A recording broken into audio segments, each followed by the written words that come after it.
time. Okay.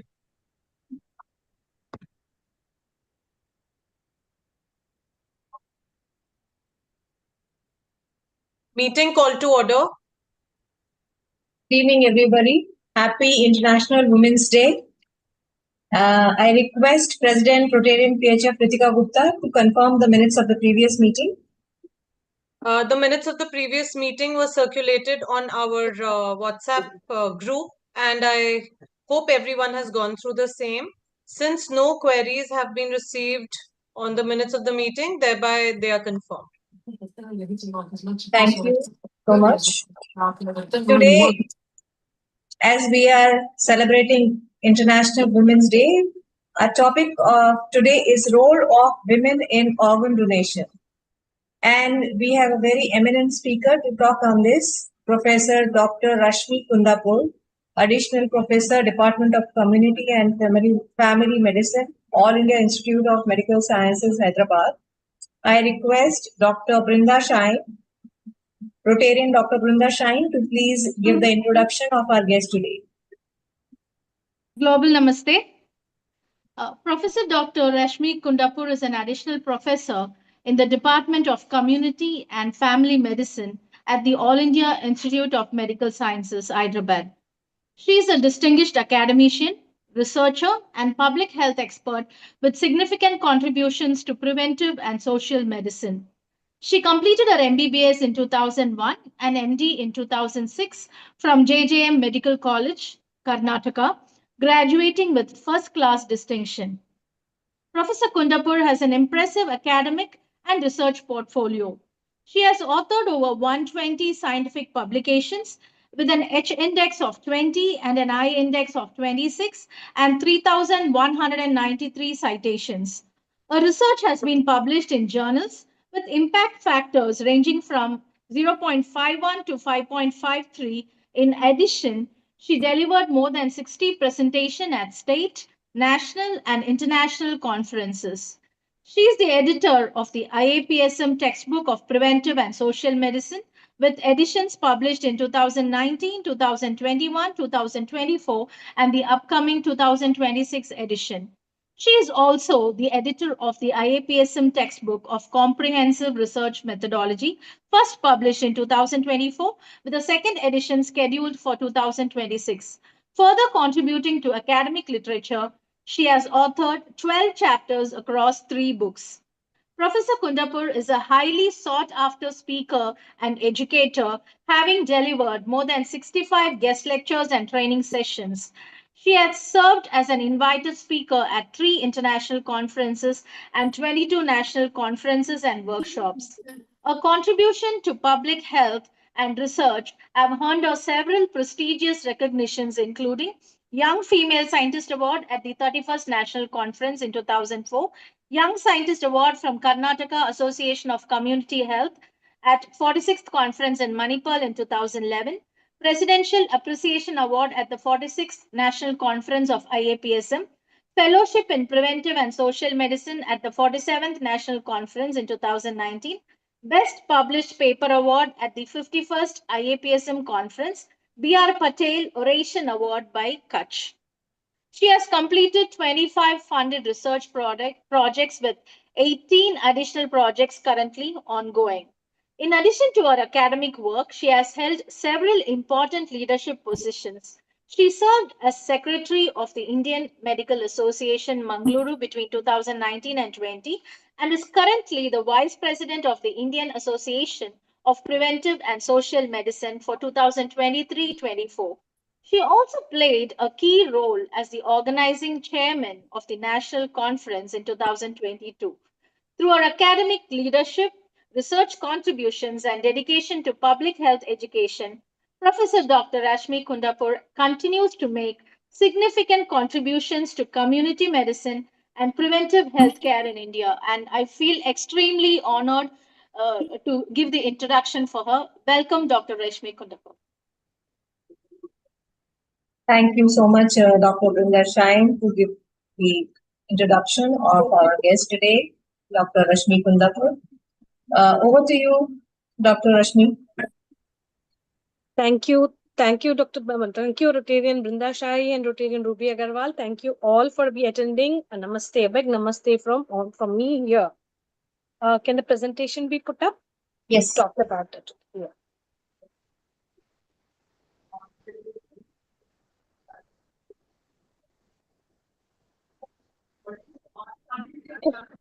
The whole, I'm talking about a public health perspective, the role of women in organ donation.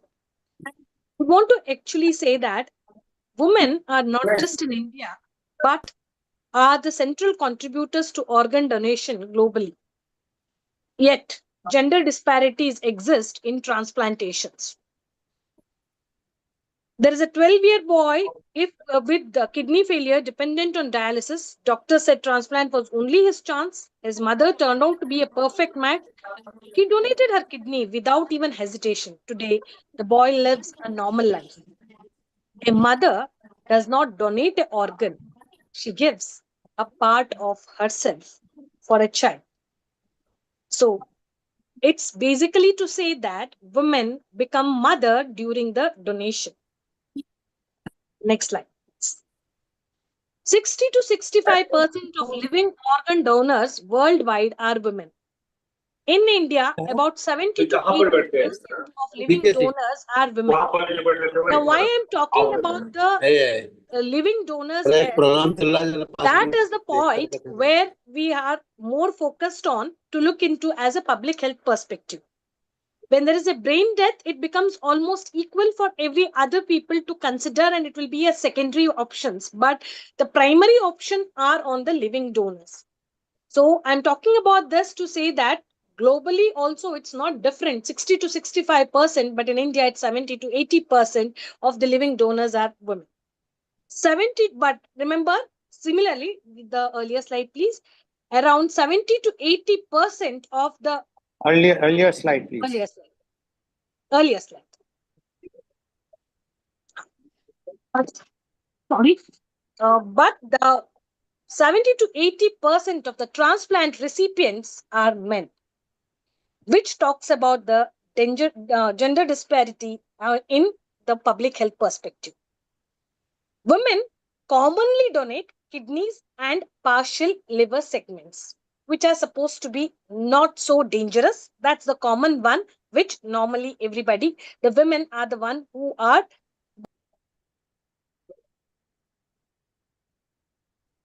Just one second. Just one second, ma'am, you got muted. Rashmi, Just you one got second. mute. Please unmute yourself. Just 1 second. You'll have to unmute. Okay, got it? Yeah. Yeah. Around 70 to 80% of transplants are men. Women commonly donate kidneys and partial liver segments. Why I'm talking about this is the easiest one, and the live donors do that. So that's the perspective to say that women as a live donors are at higher risk of donation, higher risk or higher appreciation of donation. Next slide, please. Why women donate more? Women are the primary caregivers in the families. This is the social perspective why women normally donate. There is always a strong emotional and maternal bonds. We always see that 73% of the parental donations are from mothers. So among the parental donations, mothers are the ones who come up first. Social expectations of sacrifice. It's also considered that you are more human, you are the women, you have to sacrifice, that's expectation. So there is something like a duty to be done. Greater willingness for altruistic acts. Like usually they think that just, can you go back please? Yeah. If you see also that 90% of the spousal donations are from wives rather than from the men, means from the husbands. So it's been expected, and willingness also that I'm doing something more than others. Doing more is a part of a woman most of the time. Next slide, please. Women contribute as living organ donors. So women are as advocates, decision makers for deceased donations. So many of the time, women are the ones who makes the decision for the deceased donations, means somebody who dies off. Doctors, nurses, and transplant coordinators. Women also contribute as doctors, nurses, and coming up with slowly a new story which says doctors, nurses, and transplant coordinators Actually, transplant coordinators and nurses are more of women who work into doctors. We have equally among the men and women. Public health educators and awareness leaders on disability, organ donations are women. Of course, we have men equally, but also when we have awareness leaders, because there are more examples of the women can advocate it much easily. Next slide, please. This is the recent example, the Bengaluru doctor. It is an example. Dr. Tankamma Subramaniam, a fetal medicine specialist in Bangalore, donated her kidney holistically to a stranger.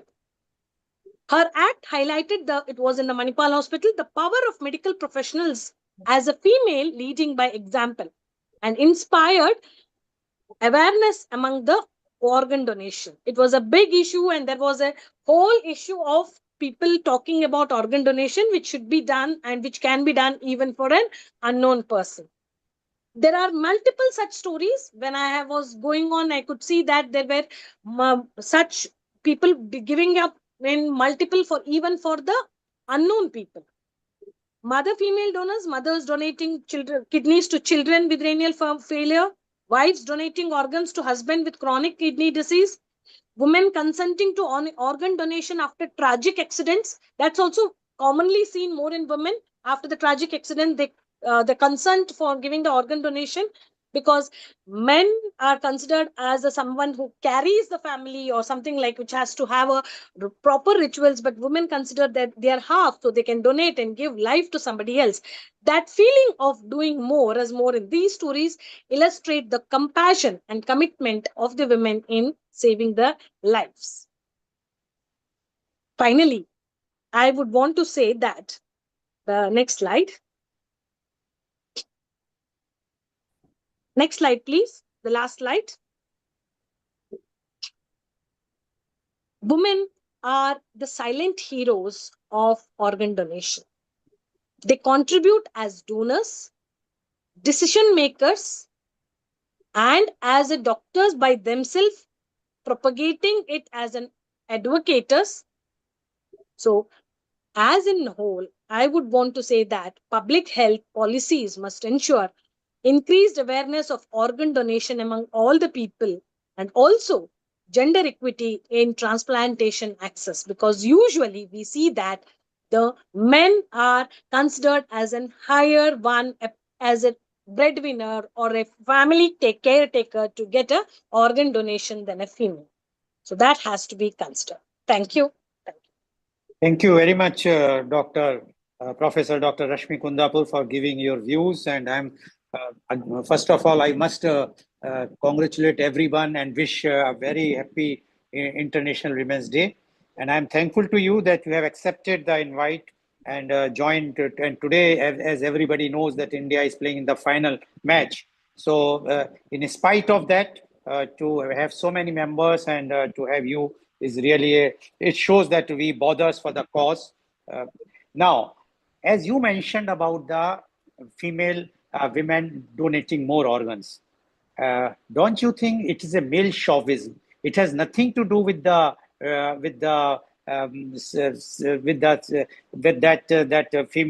women have more concern about the family. Why the male or the man is not having the concern for the family? Why the husband is not giving to the wife? Why only the wife is giving? This is nothing but it is a male chauvinism. Because I will tell you, in one of the program, as you know that I used to conduct during the pandemic, the programs of media conference with Lal Goyal, which you you attended several times. In one of the program, one of the organ donation coordinator from Delhi, she told me that, Mr. Goyal, as soon as the doctor comes out from after the examining the patient and declares that this person require a kidney, all the male members start looking towards the female members, mother, sister, wife, and daughter. So this is a male chauvinism. This is not a thing of pride. And I, wherever I goes, I speak about this. I say the time is totally changed. Now women are doing rather more than men what men are doing. So why they are being crucified? It is nothing but its mindset has to be changed.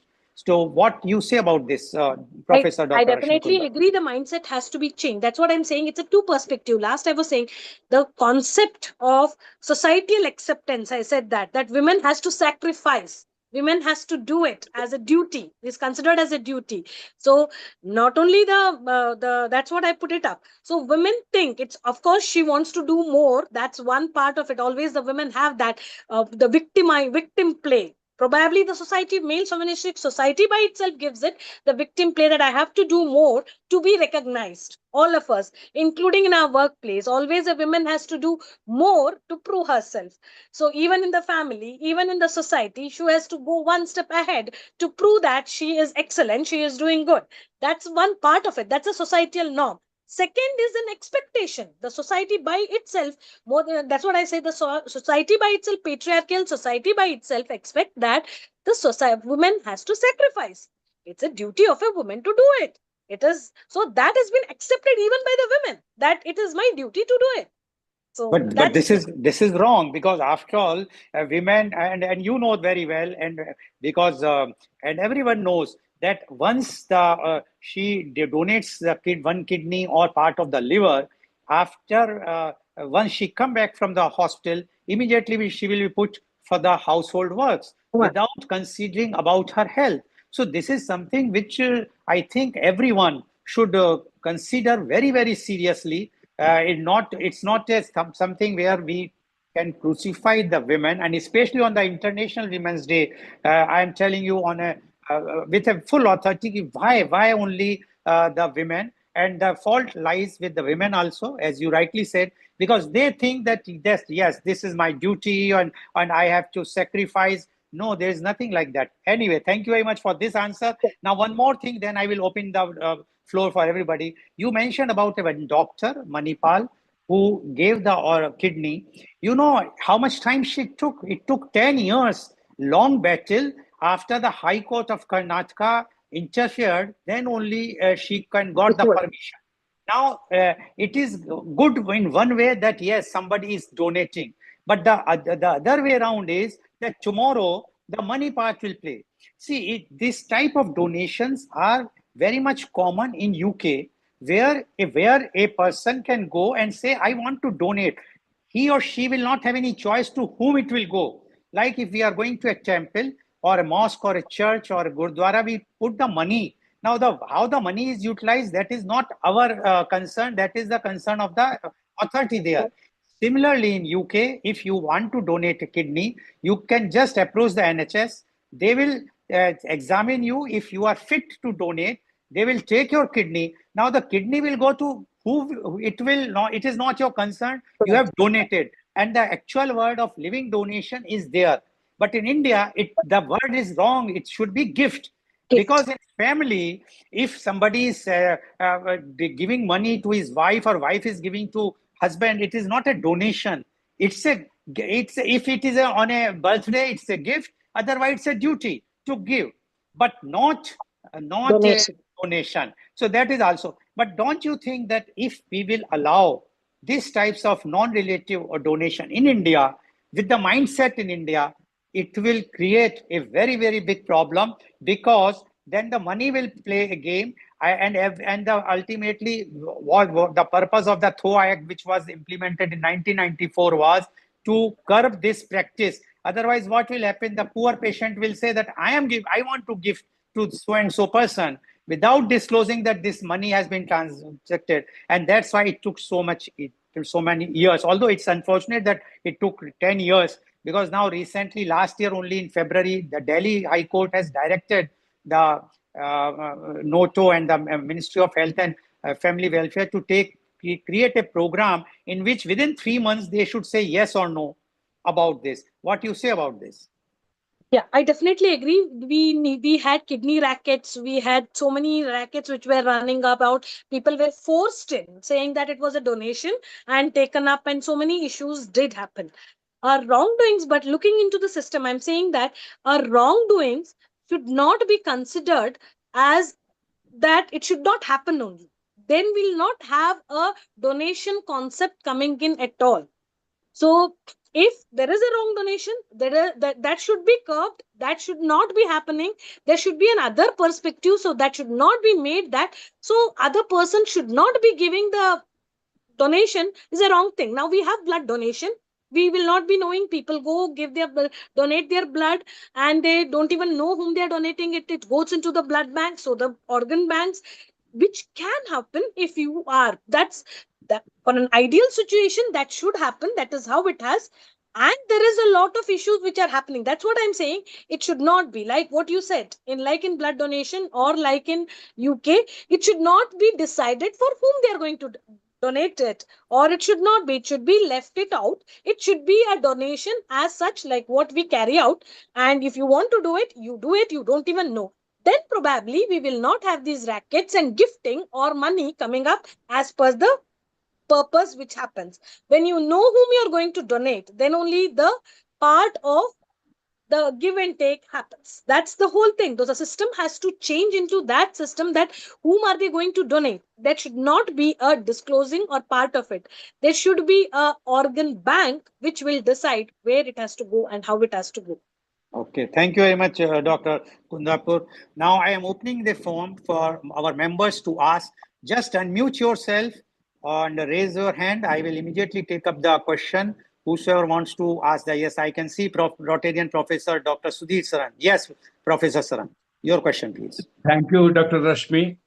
It is a very special day for women and the topic is very important. There are so many fine nuances on it. Women are very much susceptible to subtle pressures. So do you think they can be molded to work in favor of good donation? And if so, how do we do it? Rather than manipulative, kind of pressure on women to give donation.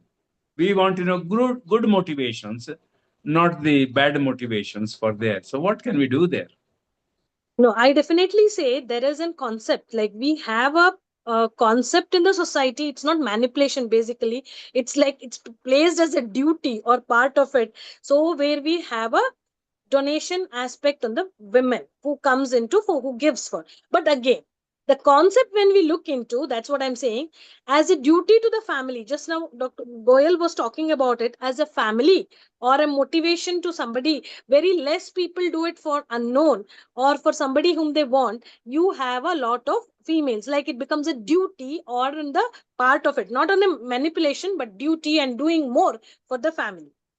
When we come up, if you look up in the blood donation, which is anonymous, not known, whom are you going to give? There we do not have as such females higher. We have equal or almost like a little more in the female, but almost equal among the anonymous.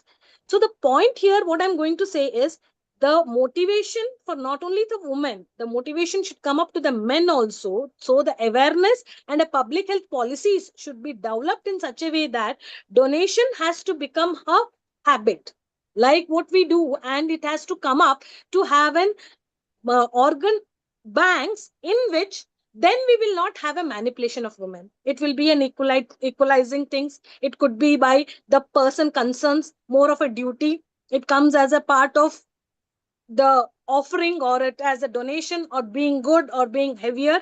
That part has to come into concept. That's what the whole concept I want to put it up as. Okay. Thank you very much, Professor Saran, to ask the question. Professor Dr. Kundapur, you mentioned that the ladies are not getting, yes, the percentage here says that 19% women are receiving the organs. And the majority are means like 81% to the male. Why? That is where the objection is. See, donation is fine. If you want to donate, fine. But when the question and there is a the fact says that the CKD is more in women than the men. Being a professor and doctor, you know this very well. So why the kidneys not been given to women who are suffering from CKD and condition? Why we are giving to men? Why this double standard we are doing in our society? And no one is speaking. Neither the medical fraternity nor the society, nor the government, nor any NGOs are taking up this issue. That's what I want to know. What are your views about this? Yeah, that is what I wanted to highlight to the whole part of recipients are too less, even though the donors are there, recipients. So there comes the two issues. So again, men is a breadwinner. He has to get all the priorities. Though there are 100 and more, there is around 70% of the women are their own breadwinners and family breadwinners. We still say that men are breadwinners. And not only for the organ donation, not only for the recipient part of it, the recipient also has to be put into the whole system. And as in India, the organ transplant by itself is a quite expensive affair. By the whole is this one without even there is a donation, the expensive affair, and it is by and large considered female should not be taking charge of those expenses. It's not necessary. They can lead it without it. That's a very hard and bad motivation all over the country, and an I don't know what we call it as, but a societal norm. Why she?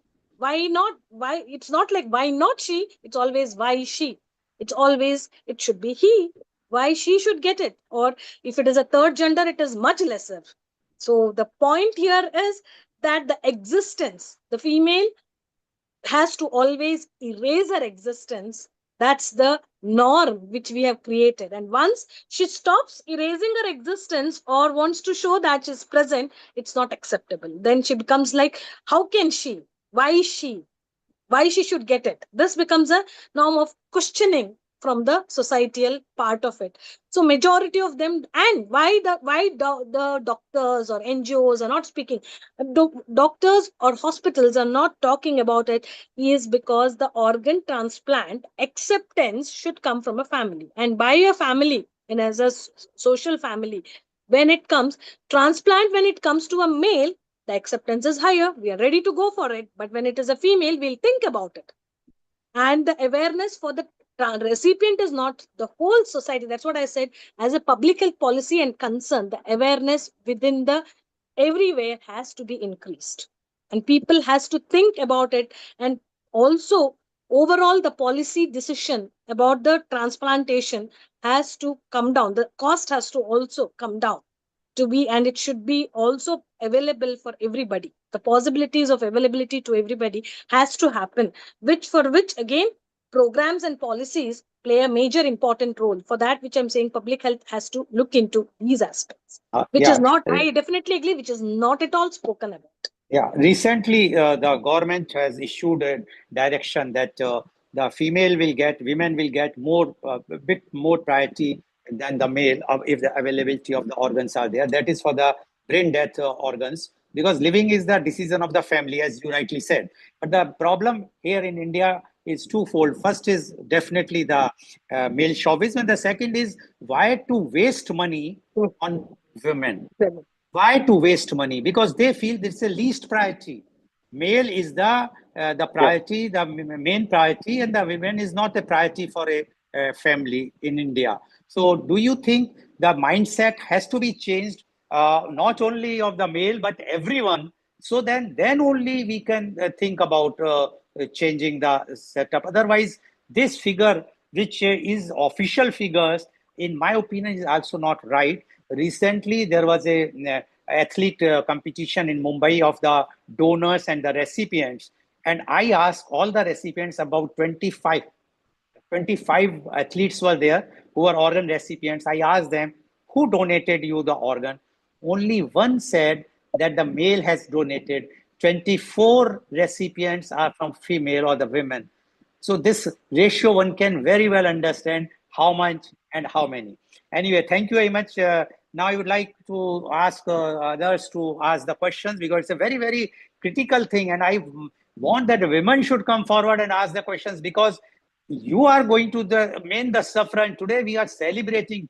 From morning, I am receiving so many messages about Women's Day. And I am just thinking whether we are really celebrating it, or it's just for the name's sake, just to say that, yes, happy Women's Day. And tomorrow again, the same condition of the suffering of a woman, what we are seeing every day in the household. Yes, I can see our Rotarian, inspired president. Rotarian Brinda Shine. She had raised her Okay, hand. okay, Rotarian Dr. Binda Shine. Sir, as you said today, women are glorified only for today. So there's like my WhatsApp is flooded with messages. People remember women, and women is worshipped today. So it's just I feel it's like a one-day affair. 364 days we have to serve, and one day. But having said that, more than women, sir, when we talk about there are like as Dr. Reshma, as you said, like there is still like lots of people who have to come forward, and there are lots of deaths which is happening because of not they are not receiving enough organs. But why is it not coming to the limelight? When we say about people have to donate, they only think that is something like it's a big thing to do. While we say that on one side, why can't the campaign on how many people, or the news like how many people every day lose life because they are not receiving organs, or because of that, why that can't be brought into limelight, like be projected more, at least in awareness. They'll get to know, these many babies have passed away, these many people in this age group. If there is a news in everyday column in newspapers or whatsoever, every day if this comes, will it not affect at least 1% of the population to feel, yes, a baby has gone, or someone who has to live, whatever the age may be, every life matters. So if doing it on from that angle, will it not create, a small change in at least in certain people? What is your opinion on that? Yes, Dr. Brinda, I definitely agree on this. But the problem what we all face, I would want to say, is we speak as though the illness or something which is happening is as a curse. That's a major problem, not only in India, in all over the world. Something as an illness, in India more, illness or something is as a curse. So talking about it also, people are so worried. People do not want to. People just show away. People think that it wellness is something gifted, and this is the illness is something like a curse which people have to undergo through. The whole concept of that, even it happens with the people, like what you say is the people who write about it or people who talk about it in the public health policy or anywhere. So nobody wants to talk about something is going wrong, because you are talking about the curse, you are talking about something bad which you should not be talking, where there's people are not thinking that it is a need which has to be spoken. When you speak about it, at least somebody will be concerned about it. But we do not want to say, we do not want to talk about it, but we glorify as you said, you glorify the donors. That's fine, but you never speak that there is a recipient end who are not getting it. So the glorified, all of us, many of the people, means common people, do not want to become gods or devis. And here we are not even knowing, like what you really said, not even knowing what's actually happening. What is the statistics of not receiving? And but because of that, because we don't want to talk something which is going bad. Illness is bad. Illness is curse. It's their badness or curse. They're feeling it. So this is the reason which has to go out and be made to feel that illness is part of everything or anything. Most of us are very shy to say that we have hypertension, diabetes. Most of us are shy to say that somewhere our creatinine is high. So that's where the kidney diseases, kidney failure do happen. We do not want to even acknowledge that there would be a creatinine lower. Go for a regular checkup where it happens, all that. That's what I'm saying. This is that concept as a curse, and somehow it comes out, and that's the cause of it which has to go off. So health literacy, which I call as health literacy, even the organ donation literacy or organ failure literacy, health literacy literacy has increased, but health literacy hasn't increased, which has to increase. And people should understand it's a common procedure which everybody undergoes and we should be careful about it. Dr. Rashmi, I would like to add here, as you rightly said, and what Dr. Binda Shine has asked. But there are two reasons. First reason is that why nobody is talking about how many people are dying. The reason is very simple. The person who is no more is not a voter. So we are bothered for our elections. We are not bothered for the life of a person. That is number one.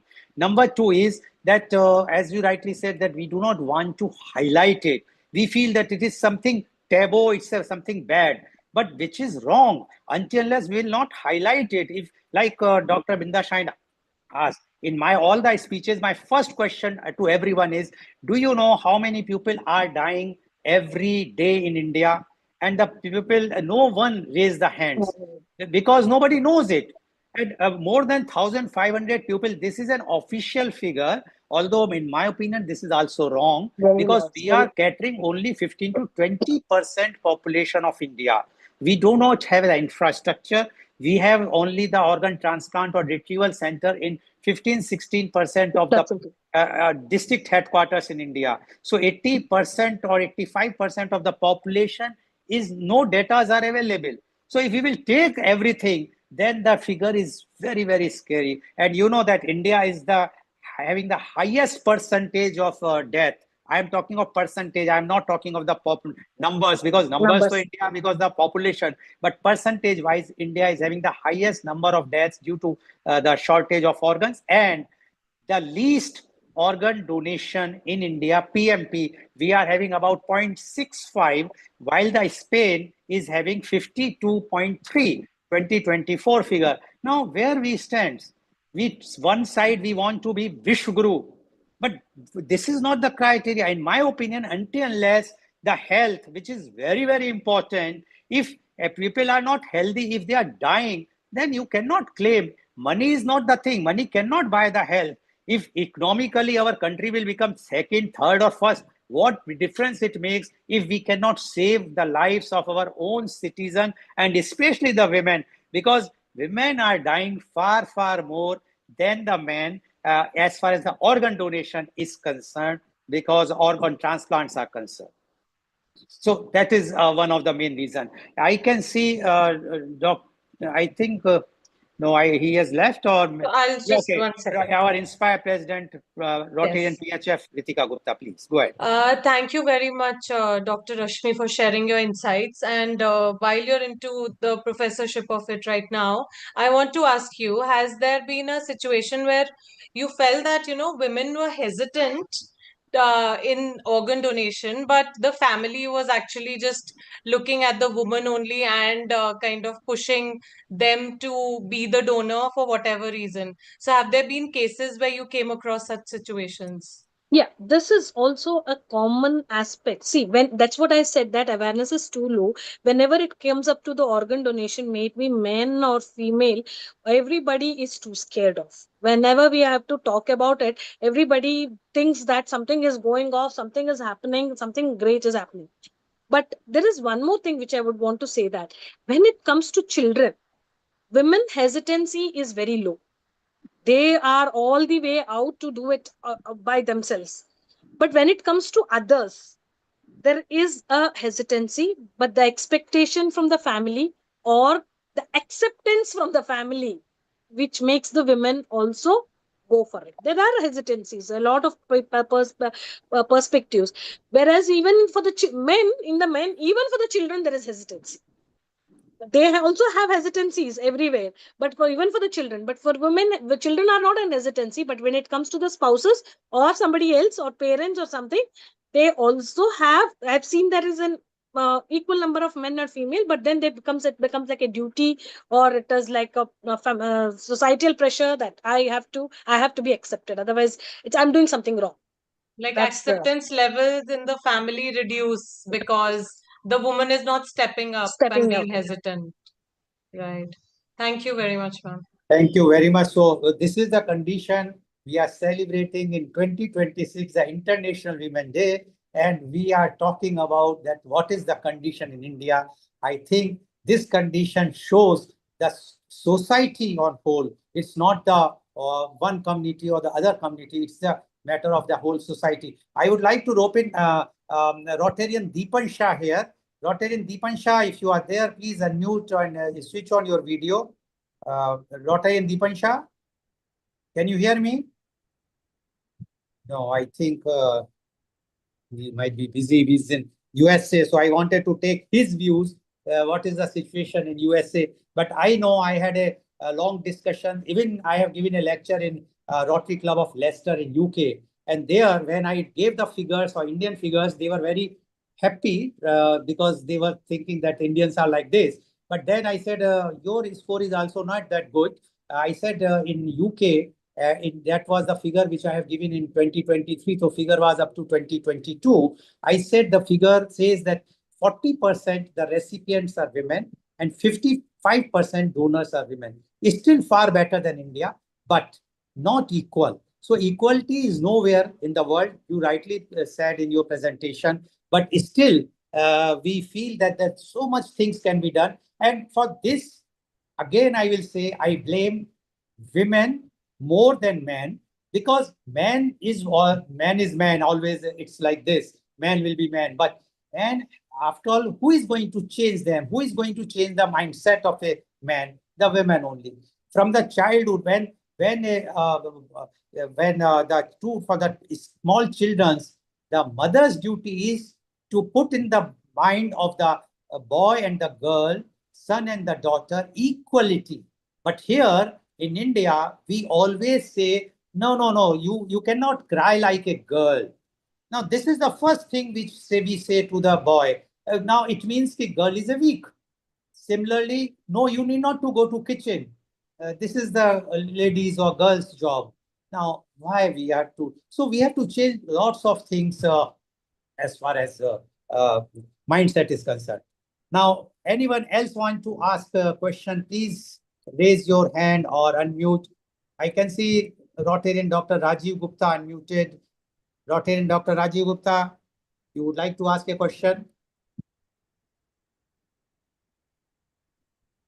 Rotarian Dr. Rajiv Gupta? No, I don't think that. But I would also want to add on for what you said, that where men has to do you don't have to do that, women has to do. There's one more thing in Indian society which we say that men, you are a breadwinner, you are a caretaker. That is also a burden which should not be done. It is not necessarily that the person has to.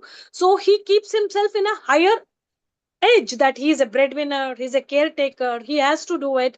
And somebody who is at ease, so-called women who is at ease, can do the things much easily, whereas he is the burden taker. That's also another aspect which we think that is men has to be crucified, but that is actually giving him an edge over the woman to make her feel that she is lower. But who is telling this to the child? Yes, that mother. Mother is the first teacher of a child. Yes, so definitely. it is the duty of the mother to put this in mind. But unfortunately, in India, mother, although she wants all the rights, but when her own children comes, she prefer boy than the girl. I'm talking generally. I'm not doing every family. I'm just saying generally it is happening, and that's why this problem is happening in India more than anywhere else in the world. Other places, the percentage is there, but less. Difference is not that much. At least the recipients are there. Here, the recipients are negligible. So yes, donation overall is also 65%, but recipients overall is nearly, at least women are at 40%, 38%, 40% in majority of the places. Whereas here it is less than 20%. That's the whole. That is a very matter of concern for this thing. So anyone else would like to ask question? Please ask the question today. Yes, Dr. Brinda Shine. No, like when doctor, with due respect, when you said men are. Yeah, please sorry. Go ahead. No, I was just telling about that you are from Kochi. Yeah, go ahead. So when men are breadwinners, now we cannot say that the only change that has happened in the past 1 or 2 decades is more number of women are working.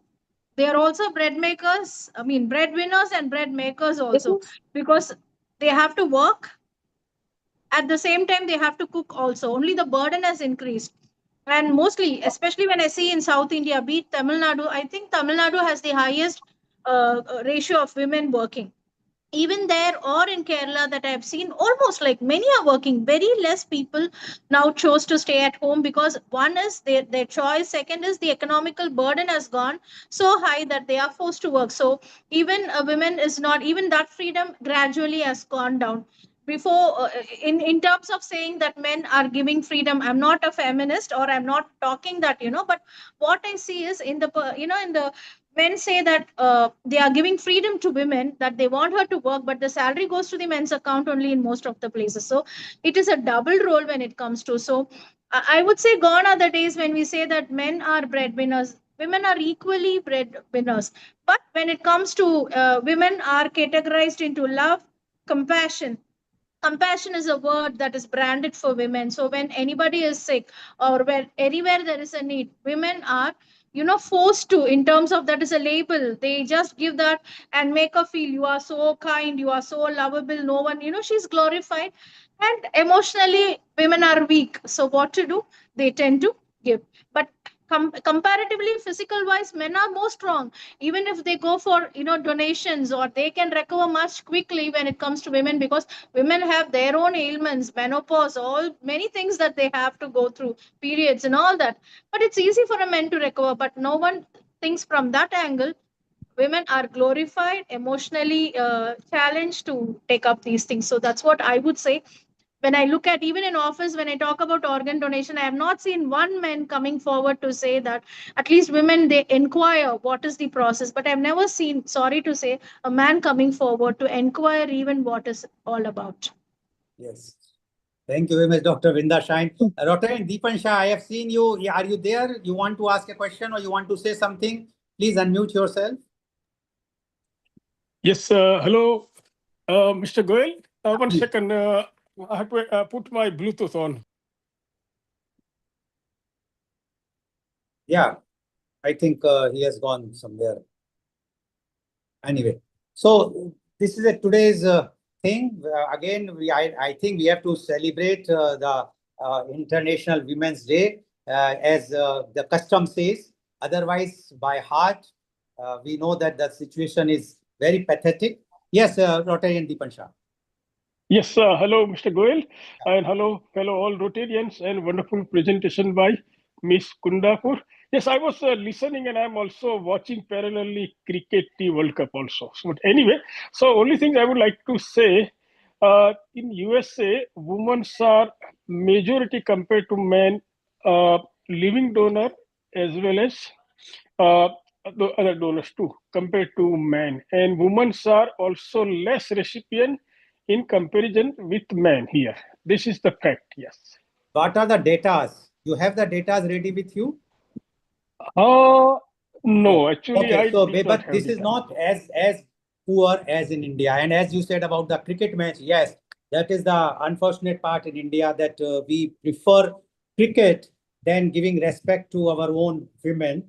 And unfortunately, they should have not kept this thing on a International Women's Day. This is the only day when we talk about the women. The rest days, the women has to be in the kitchen. And again, today also, I know that many houses, the women are in kitchen preparing the snacks, etc., for the husband and their friends. They are enjoying the party, watching the TV on the cricket match, but they are not bothered for the women who can also watch with full interest. But here they feel that the cricket is a male dominated thing. But that is unfortunate part, that we give more importance to a game than the actual reality, what is happening. And that's why I kept this topic today, the role of women in organ donation. So thank you very much from my side. Over to you, Inspire Secretary, Rotarian Ruby Agrawal.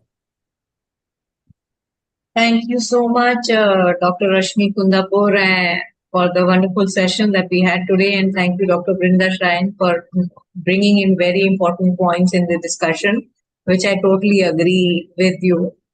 And moving forward, I request Professor Dr. Rotarian Professor Dr. Sudhir Sharan to please give the vote of thanks. Thank you. Just to end, sir, just to end, I want to say one thing is, one person organ donation can save 8 lives with very Dr. different Kundapur, things. I would just like to correct you. Now it is 9. Earlier it was 9. 8. Now because they bifurcate the liver, and the bigger part goes to the man, and the small will go to the child. Yes, so 9 lives. Yes, please. Sorry. Thank you very much, Dr. Rashmi Kundapur, for a brilliant presentation. I'm highly impressed, like all the fellow members, with your research credentials, awesome credentials you have in the research world, which means you take your profession so very seriously, and we are blessed to have you amidst us today. Today is a very special day internationally, and to have a woman of your distinction inspires us to value you all more. than women do, we are the guilty party. We'll try to improve ourselves. The role of women in organ donation is today in countries like ours immeasurably good. Without that, so many men would have lost their life and so many families would have been ruined. So thank you for enlightening us on this important topic today. We have miles to go before we can rest. And our respected Rotarian Lal Goyal has started his organization precisely because we believe the first step in any movement is awareness. And we will definitely try to work more seriously towards dissolving that inequality. 81% recipients are men, only 90% are women. That must change. And we promise you today, by way of our gratitude to you and your contribution to us, that we will seriously work on that one. I myself will do that. And I'm very glad you have Karnataka connection. I'm speaking from Bangalore right now. You know, so very good. Karnataka is a peace-loving place, and it has many cheerful things. Bangalore, in particular, is a beautiful city, despite its weaknesses. So thank you very much for being with us, giving us time, and inspiring us. We are so grateful. We are also thankful to all the fellow members of Rotary Club of Organ Donation International who gave their time and interest to make this week's meeting a success. Thank you very much, everyone. Thank you. Thank you. Thanks a lot. Thank you so much, Professor Dr. Suveen Sharan. Thank you, Dr. Rashmi Kundapur, for your valuable time and insights. Over to you, President Rotarian PHS Pritika Gupta. Thank you very much, Dr. Rashmi, and everyone who attended the meeting. I thereby declare the meeting adjourned now. Thank you very much. Thank you all.